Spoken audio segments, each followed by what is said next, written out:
അടി കിട്ടും, ഒരു സംശയമില്ല. ഇങ്ങനെ മുന്നോട്ട് പോയാൽ കോൺഗ്രസിന് അടി കിട്ടും. അത് കോൺഗ്രസ്സുകാർ ശ്രദ്ധിക്കേണ്ട കാര്യമാണ്.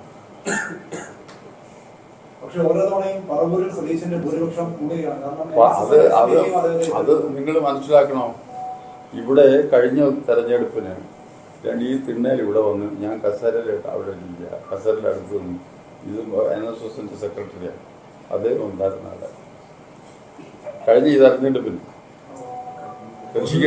എന്ന് തിണ്ണയിരുന്ന് ഇറങ്ങിയില്ല. ഇവിടെ 1.5 മണിക്കൂറോട് ഇരുന്നു. എന്നിട്ട് ഞാൻ ഇവിടുന്ന് അവിടുത്തെ യൂണിയൻ പ്രസിഡന്റിനെ വിളിച്ചു പറഞ്ഞ് ഇദ്ദേഹത്തെ സഹായിക്കണം എന്ന് പറഞ്ഞു.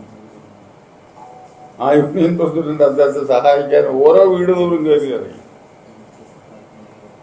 എന്നിട്ടാണ് അങ്ങോട്ട് ഇറങ്ങി വെച്ച് തിണ്ണ ഇറങ്ങരുതെന്ന് പറയുന്നത്. എന്താ കഴിഞ്ഞ നിയമസഭാ തെരഞ്ഞെടുപ്പിന് മുൻപ് വി ഡി സതീശൻ ഇവിടെ വന്നു എന്നാണോ സാർ പറഞ്ഞത്? കഴിഞ്ഞ തെരഞ്ഞെടുപ്പിന്, നിയമസഭാ തെരഞ്ഞെടുപ്പിന് മുമ്പ്.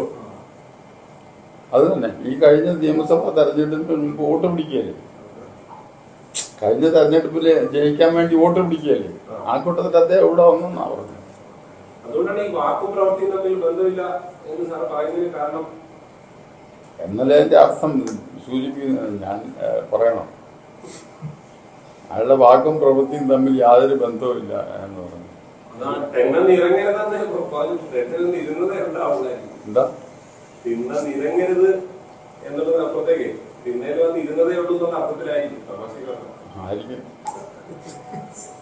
അതെ, ഇവിടെ നിറങ്ങിയില്ല. ആ ആള് പോയി നിറങ്ങുക, ഓരോരുത്തർക്കും പോയി നിറങ്ങുക ഇപ്പൊ. എന്നിട്ട് പറഞ്ഞോളൂ, ഞാൻ ഐക്യം, ഇവിടെ ഐക്യം, വർഗീയത ഈ രാജ്യത്ത് വളർത്തുന്നതിൽ ഇപ്പം നന്നായിട്ട് ഇവിടുത്തെ രാഷ്ട്രീയ പ്രസ്ഥാനങ്ങളെല്ലാം പ്രവർത്തിക്കുന്നു.